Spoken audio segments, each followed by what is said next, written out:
Chaturthi. Hello hello friends, இப்போ நம்ம விநாயகர் வாங்கிக்கிறோம். ஆமாங்க. ஹாப்பி விநாயகர் சதுர்த்தி. 600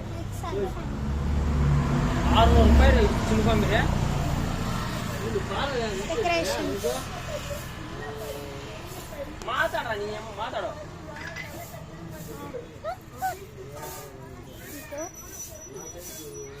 என்ன இருக்குன்னா பேரிக்காய், ஆப்பிள், பனானா, கோவா நல்லா இருக்கு. எங்கள் அப்பா சேர்ல செஞ்சாங்க. எங்கள் அம்மா வந்து பாருங்க விநாயகர். அம்மாவுக்கு ஃபோன் போட்டுல அம்மாவுக்கு ஃபோன் போட்டுல எப்போ வாங்கன்னு கேளு. பாருங்க எங்கள் வீடு நீங்கள் பார்த்துருக்கீங்க. இந்த விநாயகர் சதுர்த்தி நம்ம எப்படி கொண்டாட போகிறோம்? சரி, பாய் ஃப்ரெண்ட்ஸ்.